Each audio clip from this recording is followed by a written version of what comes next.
రాజస్థాన్‌లోని ఒక అమ్మాయిని ఊహించిన విధంగా మానభంగం చేస్తారు. సో, అక్కడి ఆచారం ప్రకారం ఆమెని ఊరు నుంచి గెంటేస్తారు. తర్వాత ఆమె ఎలా మారింది? తన జీవితాన్ని నాశనం చేసిన వాడి గురించి తెలుసుకునిందా లేదా అనేది చూద్దాం. నూరన్ అనే అమ్మాయిని చూపించడంతో మూవీ స్టార్ట్ అవుతుంది. చిన్నప్పుడే తల్లిదండ్రులు చనిపోవడంతో ఆమె తన అమ్మమ్మతో ఉంటుంది. నూరన్ చాలా బాధ్యత గల అమ్మాయి. తన అమ్మమ్మను ఎంతో జాగ్రత్తగా చూసుకుంటుంది. తన అమ్మమ్మ దగ్గర తేలుకాటికి మందు పెట్టే విధానం నేర్చుకుని ఉంటుంది. కానీ గ్రామస్తులకు తను ఈ పని చేయడం ఇష్టం లేదు. ఎందుకంటే రాత్రి టైంలో కూడా అవసరమైన వాళ్ళ కోసం ఇక్కడి నుంచి ఒంటరిగా వెళ్లాల్సి ఉంటుంది. అంతేకాదు పక్క గ్రామాలకు కూడా వెళ్ళి బాధితులకు సహాయం చేయాలి. అయితే నూరన్ పాటలు పాడుతూ తన దగ్గరున్న మూలికలతో విషాన్ని తీయగలదు. అయితే నూరన్‌ది ఇంకా నవ్వుకుని ఆడుకునే వయసు మాత్రమే. అయినా కూడా పని పర్ఫెక్ట్‌గా చేస్తూ ఉంటుంది. అయితే ఈరోజు కూడా అదే పని కోసం ఒక గ్రామానికి వెళ్తుంది. అక్కడ ఒక వ్యక్తికి తేలు కుట్టడం వల్ల చాలా బాధపడుతూ ఉంటాడు. అక్కడ ఊరంతా గుమికూడి ఉంటారు.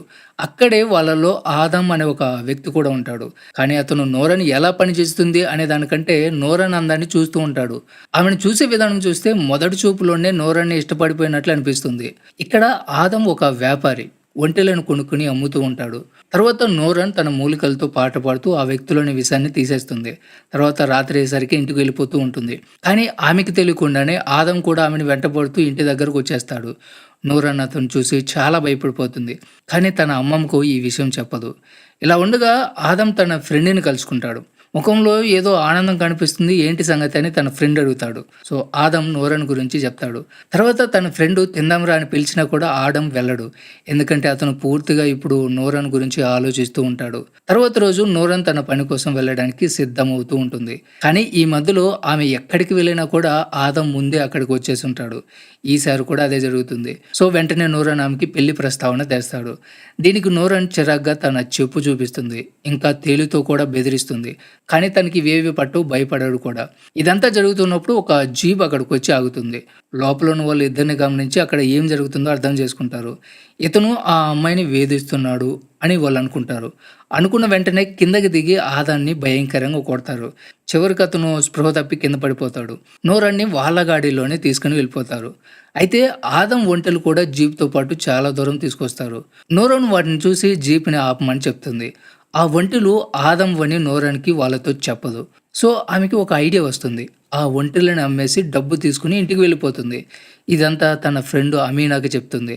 అయితే ఈ విషయం వాళ్ళ అమ్మమ్మకి కూడా తెలిసిపోతుంది. ఆమె ఇలాంటి డబ్బు నేను ఇంట్లో ఉంచను. ఆ డబ్బు ఇచ్చేయి. దాన్ని పేదవాళ్ళకి పంచుదాం. ఇదొక విషం లాంటిది అంటుంది. నూరన్ మాత్రం వాళ్ళ అమ్మమ్మతో మనకన్నా పేదవాళ్ళు ఎవరున్నారు అంటుంది. సో ఆమె వెంటనే గదిలోకి వెళ్ళి ఖాళీ డబ్బాలు తీసుకొచ్చి చూడు ఇంట్లో రేషన్ కూడా లేదు అంటుంది. కానీ అమ్మమ్మ ఈ డబ్బుతో తిండి పెడితే నేను అస్సలు తినను అని కోపంతో చెప్తుంది. సో నూరన్‌కి అమ్మమ్మ విలువేంటో తెలుసు. తన జీవితంలో అన్నీ అమ్మమ్మ దగ్గరే నేర్చుకుంది. సో వెంటనే ఆమె అమీనాకు ఆ డబ్బు ఇచ్చేసి పేదవాళ్ళకు పంచేయి అని చెప్తుంది. తర్వాత అమ్మమ్మను కౌగిలించుకుంటుంది. కానీ అమీనా కూడా తక్కువేం కాదు. కొద్దిసేపటికే తిరిగి వచ్చేస్తుంది. ఆ డబ్బు తిరిగి నూరుకిచ్చేసి నేను అమ్మమ్మకు చెప్పనులే అంటుంది. నూరన్ మాత్రం దాంట్లోంచి 2 నోట్లు తీసుకొని మిగతావన్నీ తిరిగి అమీనాకి ఇచ్చేస్తుంది. మరోవైపు ఆదం తను కోల్పోయిన ఒంటెలను వెతుకుతూ ఉంటాడు. అవి ఇంకా కనిపించలేదు. కనపడవు కూడా. నూరన్ వాటిని అమ్మేసింది కదా! సో ఇప్పుడు ఆదం చాలా నిరాశలో ఉంటాడు. ఎందుకంటే అతని జీవనోపాధి మొత్తం ఒంటెల మీద ఆధారపడి ఉంది. తర్వాత రాత్రి నూరన్ ఇంటి బయట తన మధురమైన గొంతుతో పాట పాడుతూ సాధన చేసి లోపలికి వెళ్ళి అమ్మమ్మతో పాటు పడుకుంటుంది. నూరన్‌కి అమ్మమ్మ అంటే ఎంత ప్రేమో ఈ సీనే చెప్తుంది. ఎందుకంటే అమ్మమ్మ తప్ప ఈ లోకంలో ఆమెకి ఎవ్వరూ లేరు. వాళ్ళ అమ్మమ్మ నూరన్ కోసం పెళ్లి బట్టలు కూడా సిద్ధం చేసి ఉంటుంది. తర్వాత ఆదం తన ఒంటెలను కోల్పోవడంతో నిరాశగా తన చెల్లి ఇంటికి వెళ్ళిపోతాడు కూతుర్ని కలవడానికి. అంటే ఆదంకి ఇంతకు ముందే పెళ్ళైపోయి ఉంటుంది. కొద్ది రోజుల క్రితమే అతని భార్య చనిపోయి ఉంటుంది. ఇప్పుడు అతను తన 8 ఏళ్ల కుమార్తెతో ఉంటాడు. తన వ్యాపారం కోసం ఎప్పుడు బయట తిరుగుతూ ఉంటాడు. కాబట్టి తన కూతుర్ని తన చెల్లి దగ్గరే ఉంచుతాడు. ఆదం అతన్ని చూసిన వెంటనే ఏంట్రా ఎవరో కొట్టినట్లు అలా ఉన్నావు? ఏదైనా అమ్మాయి వ్యవహారమా? ఊరంతా దీని గురించి మాట్లాడుకుంటున్నారు. ఏదో ఒక అమ్మాయి చేతిలో దెబ్బ తిన్నావంట. కానీ ఆదం సైలెంట్‌గా ఉంటాడు. తన కూతురు బాగోగులు తెలుసుకొని మళ్ళీ తన ఒంటెలు వెతికేందుకు బయలుదేరతాడు. అలా బాగా అలసిపోయి సాయంత్రం తన ఫ్రెండ్ దగ్గరికి వెళ్తాడు. అక్కడి నుంచి ఇద్దరు మద్యం దుకాణానికి వెళ్ళిపోతారు. సో అప్పటికే రాత్రి అయిపోయి ఉంటుంది. తర్వాత అదే టైంలో ఒక చిన్న పిల్లాడు నూరన్ దగ్గరికి వచ్చి, "అక్క త్వరగా రా, ఒక వ్యక్తికి తేలు కుట్టింది" అంటాడు. సో నూరన్ వెంటనే ప్రతిసారిలాగే వెళ్ళిపోతుంది. "జాగ్రత్తగా వెళ్ళు, త్వరగా తిరిగి రా" అని వాళ్ళ అమ్మమ్మ మాటలు వెనక నుంచి వినిపిస్తూ ఉంటాయి. నూరన్ ఆ పిల్లాడితో కలిసి అక్కడికి వెళ్తుంది. అక్కడికి వెళ్ళిన వెంటనే ఆ వ్యక్తికి ఎక్కడ కాటేసిందో చూస్తుంది. ఎక్కడ కూడా కనిపించదు. ఎక్కడ కాటేసిందిరా అని ఆ పిల్లాడిని అడుగుతుంది. అయితే ఆ పిల్లాడు అక్కడి నుంచి పారిపోయి ఉంటాడు. నూరన్ షాక్ అయిపోతుంది. ఇది ఎవరో వేసిన ప్లాను. సో ఆమెకేం అర్థం కాదు. ఇంతలోనే ఆ వ్యక్తి నూరన్ మీద పడి రాత్రంతా మానభంగం చేసి వెళ్ళిపోతాడు. వాడెవడో కూడా ఎవరికీ తెలీదు. నెక్స్ట్ రోజు ఉదయం కొంతమంది గ్రామ మహిళలు నూరన్ని భయంకరమైన పరిస్థితుల్లో చూస్తారు. తర్వాత ఆమెను ఇంటికి తీసుకెళ్తారు. గ్రామం మొత్తం నూరన్ని వింతగా చూస్తూ ఉంటుంది. నిన్నటి వరకు ఊర్లో స్వేచ్ఛగా హ్యాపీగా తిరిగే నూరన్ ఇప్పుడు అందరూ ఆమెని అదో రకంగా చూస్తూ ఉంటారు. ఇంటికి వెళ్ళగానే నూరన్ అమ్మమ్మని వెతుకుతుంది. అయితే ఆమె కూడా ఎక్కడా కనిపించదు. ఆమె ఏడుస్తూ ఎడారిలో పరిగెట్టుకుంటూ అమ్మమ్మను వెతుకుతుంది. అయినా కూడా కనిపించదు. సడన్‌గా ఆమె జీవితం శూన్యంలోకి మారిపోతుంది. అప్పటినుంచి నూరన్ ఇంట్లో ఒంటరిగా ఉంటుంది. ఊర్లోని కొంతమంది అబ్బాయిలు ఇంటి ముందుకొచ్చి ఇష్టం వచ్చినట్లు మాట్లాడుతూ ఉంటారు. అసలు నూరన్ ఇలాంటి అమ్మాయా అంటూ హేళన చేసి మాట్లాడతారు. నూరన్ లోపలే నిశ్శబ్దంగా కూర్చొని ఉంటుంది. తన బాధను అర్థం చేసుకుని అమీనా భోజనం తీసుకొనొస్తుంది. కానీ నూరన్ తలుపు తెరవదు. సో అమీనా భోజనం అక్కడే వదిలేసి వెళ్ళిపోతుంది. తర్వాత రాత్రి మళ్ళీ కొంతమంది అబ్బాయిలు ఇంటి ముందుకొచ్చి రచ్చ చేస్తూ ఉంటారు. అసభ్యకరమైన కామెంట్లు చేస్తూ ఉంటారు. నూరాన్‌కి అన్నీ వినిపిస్తూనే ఉంటాయి. అయితే దూరంగా నిలబడి ఉన్న ఆదాం కూడా ఇదంతా గమనిస్తూ ఉంటాడు. ఆమెకి ఏం జరిగిందో అతనికి అర్థమైపోతుంది. నూరన్ పరిస్థితి చూసి తను తట్టుకోలేకపోతాడు. తర్వాత రోజు కొంతమంది గ్రామ మహిళలు నూరన్ ఇంటికొచ్చి, "మేమందరం ఊర్లో పెద్దవాళ్ళం. నీలాంటి అమ్మాయి ఈ ఊర్లో ఉండకూడదు. వెంటనే ఊరు విడిచి వెళ్ళిపో" అంటారు. కానీ నూరన్ చాలా పోరాడుతుంది. "నేనెక్కడికి వెళ్ళను. ఇది నా ఊరు. ఇదే నా ఇల్లు" అంటుంది. తర్వాత అదే రోజు రాత్రి తన ఫ్రెండ్ మీనాతో, "నా జీవితాన్ని నాశనం చేసిన చోటికి తీసుకెళ్ళు" అని అంటుంది. అమీనా కూడా ఓకే చెప్పి ఇద్దరూ అక్కడికి వెళ్తారు. అయితే అక్కడికి ఆదం కూడా వస్తాడు. అతను నూరన్‌ని చూస్తూ, "నన్నెందుకు కొట్టించావు" అని అడుగుతాడు. నూరన్, "నేనెవరిని కొట్టించలేదు" అని సమాధానమిస్తుంది. అప్పుడు ఆదం, "కానీ ఒక్కటి చెప్పు, నా ఊరికి నాతో పాటు వస్తావా" అని అడుగుతాడు. నూరన్ ఇప్పుడు ఏమీ చేయలేని పరిస్థితి. ఇక్కడి నుంచి అతనితో పాటు వెళ్ళడం తప్ప మరో మార్గం లేదు. ఆమెకి ఒక తోడు కావాలి. సో మరుసటి రోజు ఉదయాన్నే నూరన్ తన ఊరిని విడిచేసి ఆదం వెంట వెళ్ళిపోతుంది. ఆదం నూరన్‌ని పెళ్లి చేసుకొని తన ఊరికి తీసుకెళ్తాడు. కానీ తన కూతురు ఆయిషా నూరన్‌కి పూర్తిగా వ్యతిరేకంగా ఉంటుంది. నూరన్‌తో ఎలాంటి సంబంధం లేకుండా ఉంటుంది. ఇంతవరకు ఎప్పుడు చూడని ఒక కొత్త అమ్మాయి తన తల్లి స్థానంలో ఉండడం ఆయిషాకి నచ్చదు. తర్వాత నూరన్ తన గతంలోని భయాన్ని జయించలేకపోయింది కాబట్టి రాత్రుళ్ళు చిన్న శబ్దానికి భయపడిపోతూ ఉంటుంది. ఇదంతా ఆదం గమనిస్తూనే ఉంటాడు. ఇలా కాదనుకొని ఆయిషా, నూరన్ ఇద్దరు కలిసి స్నేహంగా ఉండాలి అని అనుకుంటాడు. దాంతో నూరన్ బాగా పాట పాడుతుందని ఆయిషాకి చెప్తాడు. ఆయిషా వెంటనే, "నాకు నీ పాట వినాలి" అని అడుగుతుంది. కానీ నూరన్, "ఇప్పుడొద్దు. నాకిప్పుడు పాటలు పాడాలని లేదు" అని చెప్తుంది. ఆ మాట వినగానే ఆయిషా కోపంతో వెళ్ళిపోతుంది. తర్వాత ఒకరోజు నూరన్ తన మధురమైన వాయిస్‌తో పాట పాడుతుంది. ఆ పాట విన్న తర్వాత ఆయిషా నెమ్మదిగా దగ్గరైపోతుంది. నవ్వుతూ, "నాన్న నాతో ఒక మాట చెప్పాడు. నువ్వు నాకు కొత్త అమ్మవట" అని అంటుంది. అప్పుడు నూరన్, "నీకు నచ్చినట్లే నన్ను పిలవచ్చు" అని సమాధానమిస్తుంది. దానికి ఆయిషా, "అలా అయితే నేను నిన్ను నానమ్మ అని పిలవచ్చా" అని నవ్వుతుంది.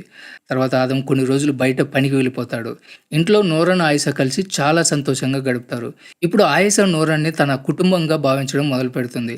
అదే సమయంలో ఆడం తన ఫ్రెండ్‌తో కలిసి ప్రయాణం చేస్తూ ఉండగా అతను నవ్వుతూ, "అందరూ నిన్ను అవమానించారే. ఆ రాత్రి నువ్వు ఊరు వదిలేసి వెళ్ళిపోవాలనుకున్నావు. కానీ నువ్వెందుకు వెళ్ళిపోలేదు? అలా నన్ను ఒంటరిగా ఎందుకు పంపావు" అంటాడు. ఆదం నోట్లోంచి ఎటువంటి మాట రాదు.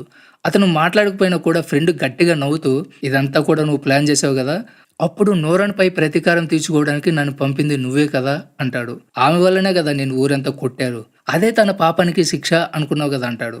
"ఇదంతా జరిగినా కూడా చివరికి నువ్వు అదే అమ్మాయిని పెళ్లి చేసుకున్నావు" అంటూ గట్టి గట్టిగా నవ్వుతూ ఆదాన్ని చూస్తూ ఉంటాడు. కానీ ఆదాం మాత్రం అస్సలు నవ్వడు.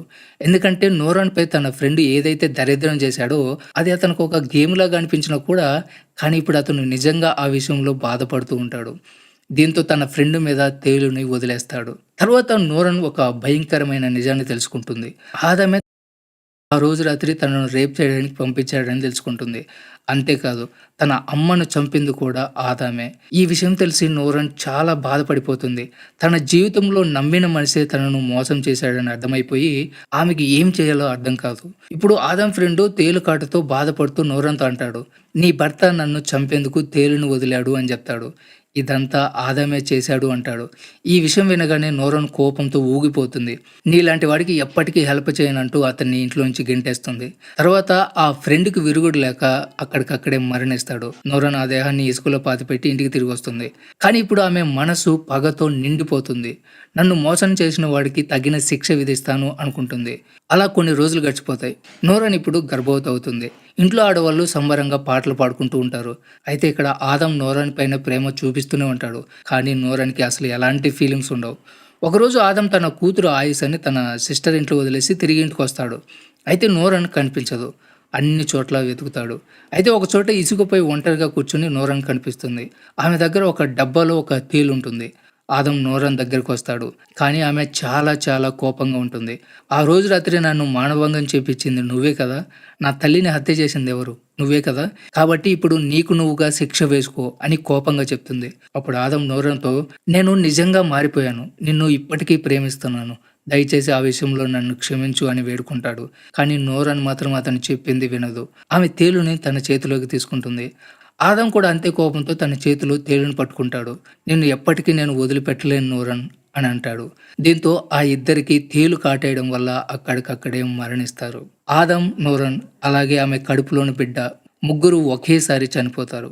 ఈ సాడ్ సీన్‌తోనే మూవీ ఎండ్ అవుతుంది. సో ఇది ఫ్రెండ్స్ ఇవాల్టి video. Don't forget subscribe. Thanks for watching.